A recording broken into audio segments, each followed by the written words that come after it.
था, जो भगवान स्वयं कहते हैं, मैं मुकर्रर रथ में आता हूं, अविनाशी धर्मखंड में आता हूं। वो मुकर्रर रथ ही भारत कहा जाता है। बा माने ज्ञान की रोशनी, रथ माने लगा रहने वाला, जो सदैव ज्ञान की रोशनी में लगा रहने वाला है, संगम में भी ज्ञान की रोशनी में लगा रहने वाला, और सतयुग त्रेता में भी ज्ञान का जो सार ज्योति बिंदु आत्मा की स्मृति में लगा रहने वाला, और द्वैतवादी द्वापर युग से ज्ञान के ही आलोड़न में लगा रहने वाला है। गीता शास्त्र से लेकर के वेदों की रचना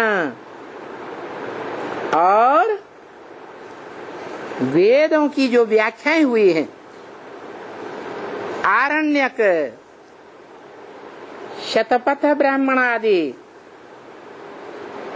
और उनकी भी व्याख्याएं, उपनिषद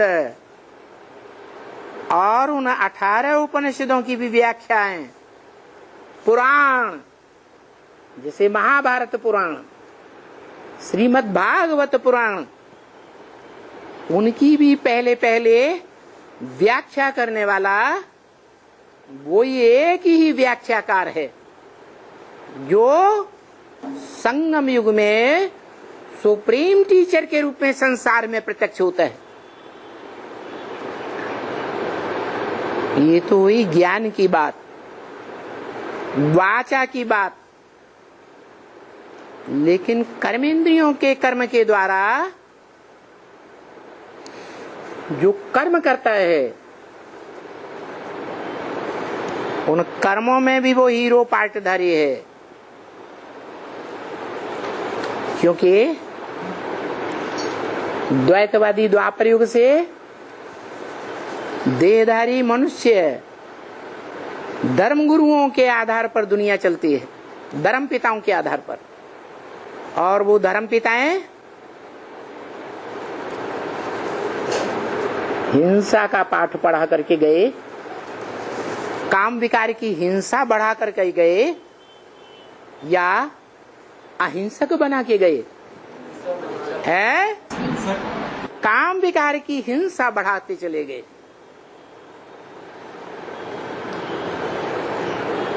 उस काम विकारी की हिंसा को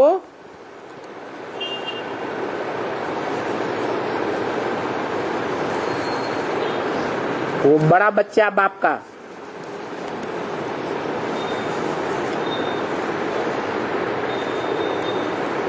मनुष्य सृष्टि में बाप बनकर सामना करता है या कमजोर बनकर सामना करता है? मुरली में भी वही बोलता है, बच्चे तुम्हारा बाप आया हुआ है। क्या बोलता है? बच्चे तुम्हारा बाप आया हुआ है। हर बात में तुम्हारा बाप, अच्छाइयों में भी तुम्हारा बाप और बुराइयों में भी तुम्हारा बाप आया हुआ है। तो हिंसा का जवाब काहे से देता है? हिंसा से देता है। बौद्धि धर्म में सिखाते हैं अहिंसा परमो धर्म। जैनियों में भी कहा जाता है क्या? अहिंसा परमो धर्म। अहिंसा ही बड़े से बड़ा धर्म है। तो बताओ, बाप इस सृष्टि में 84 के चक्र में द्वैतवादी युग में मनुष्य जन्म लेते हुए भी विदेशों से आए हुए आक्रांताएं जो बड़े से बड़ी हिंसा पर उतर आते हैं, उनका हिंसा से मुकाबला करता है या बौद्धियों की तरह अहिंसा परमो धर्म का मंत्र बोल करके हाथ उठा देता है? क्या करता है? हिंसा का जवाब हिंसा से देता है। और हिंसा का जवाब हिंसा से देने के बावजूद हार खाता है या हार खिलाई देता है? तो सत्य है या असत्य है? सत्य कभी झुकता नहीं है, झूठ को झुकना पड़ता है। सत्य के लिए गायन है कि सच्चाई सर पर चढ़ करके बोलती है। चाहे मुसलमान आए हों, इस्लामी आए हों, क्रिश्चियन आए हों, कोई भी आए हों, मुगल आए हों, क्रूर से क्रूर बादशाह बनकर आए हों, औरंगजेब आया हो या अकबर बन करके आए हों, जिन्हें विदेशी हिस्टोरियंस ने अकबर महान करके टाइटल दे दिया। क्या अकबर कैसा राजा था? महान अकबर था। अरे अकबर महान था तो राणा प्रताप को जीत क्यों नहीं पाया? लाखों लाख सेना लेकर के आया और सर पर पांव रख करके सेना भाग खड़ी हुई। तो अकबर महान या राणा प्रताप महान? राणा प्रताप को महान कहेंगे। कभी भी हार नहीं खाई जीवन में।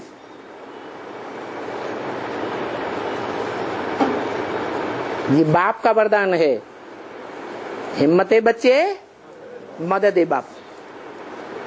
विजय तुम्हारा है, जन्म सिद्ध अधिकार। हार का सवाल ही नहीं।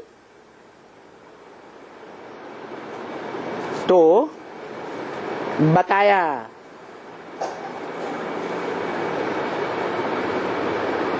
मेरे नाम को जो कहते हैं शिव बाबा मंदिरों में जाकर, मेरा नाम कोई बदल सकते हैं? है? है? शिव के मंदिरों में मेरे नाम को कोई ने बदल नहीं पाया। और नाम किस आधार पर पड़ता है? जरूर ऐसा प्रैक्टिकल में काम किया है जिसके कारण मेरे नाम को कोई बदल ही नहीं सकता।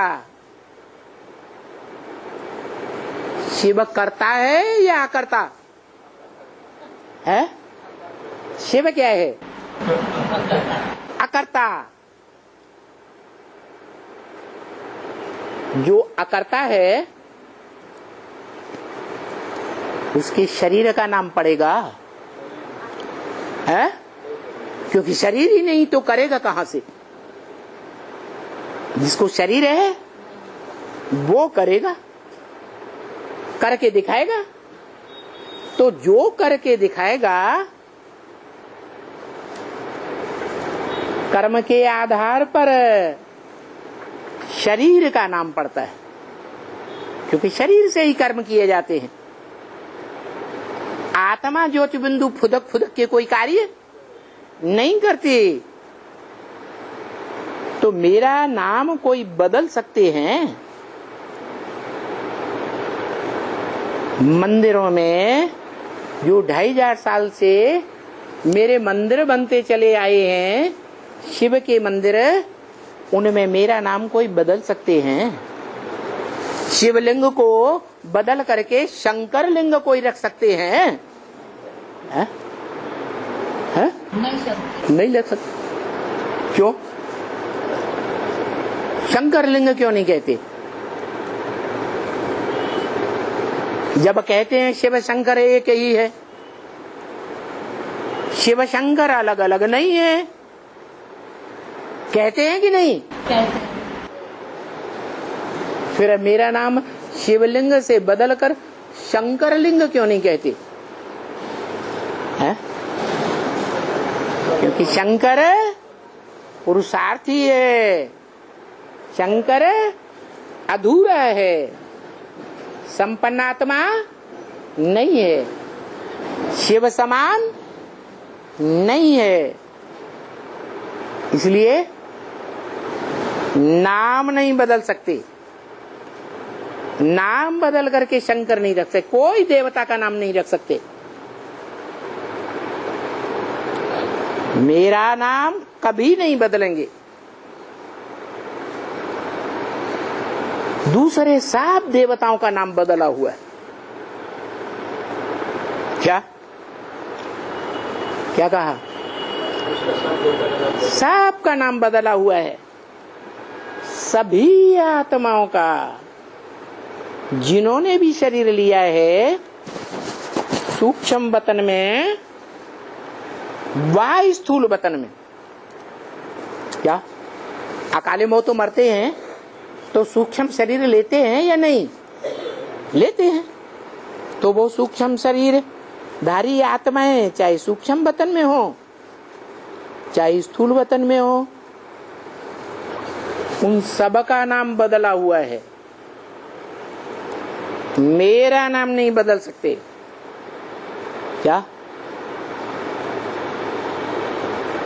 3 पुरियां दिखाते हैं ऊंचे से ऊंचे देवताओं की, ब्रह्मापुरी, विष्णुपुरी और शंकरपुरी। तो शंकरपुरी की सूक्ष्म दुनिया में शंकर नाम देंगे, उसका नाम शिव नहीं देंगे। और ये भी कहते हैं शिव शंकर एक है। तो मंदिर में जब शिव के जाते हैं तो शंकर लिंग नहीं कहेंगे। क्यों? क्योंकि वो जो शंकर है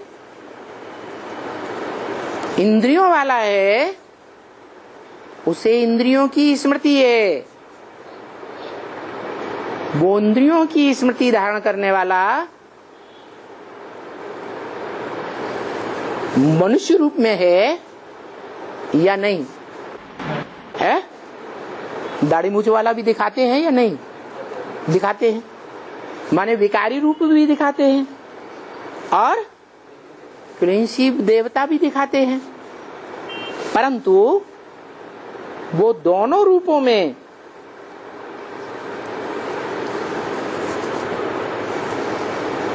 मंदिर में उसे शिवलिंग नहीं कहेंगे। क्यों नहीं कहेंगे?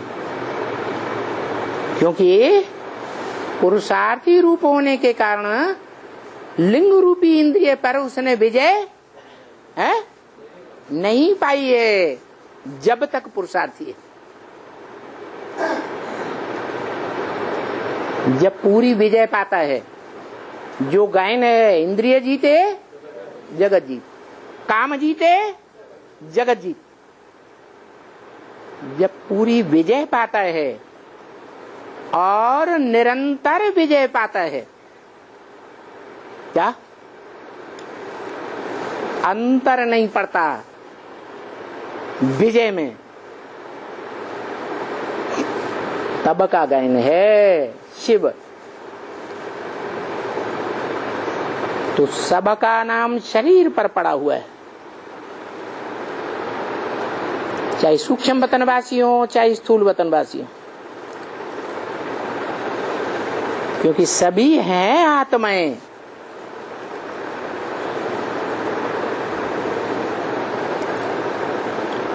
सभी क्या है? आत्माएं। और मैं परमपिता भी नहीं हूं, है। आत्माओं का परे से परे रहने वाला पिता भी नहीं हूं, लेकिन परम पिता जब कहा जाता है तो उसके पीछे क्या शब्द लगाते हैं? परम पिता परमात्मा। परमात्मा शब्द बाद में क्यों लगाते हैं? परमात्मा परम पिता क्यों नहीं कहते? है क्या भारतीय परंपरा में कोई भी फर्म होगी, दुकान होगी, तो उसका नाम, बाप का नाम पहले और बच्चे बाद में। तो ऐसे ही परम पिता शिव पहले और परमात्मा बाद में। शिव पहले और शंकर बाद में। तो मेरा नाम फिर मुकर्रर कर दिया है ड्रामा में। मेरा नाम ड्रामा में मुकर्रर कर दिया है। मुकर्रर कर दिया है या मुकर्रर नाम शिव पहले से था?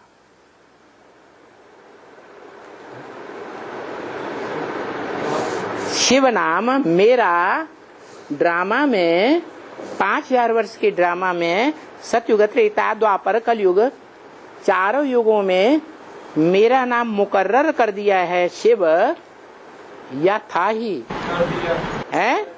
यानी पहले मुकर्रर नहीं था, बाद में संपन्न पुरुषार्थी होने पर मेरा नाम मेरी यादगार मंदिरों में मुकर्रर कर दिया है ड्रामा के प्लान अनुसार।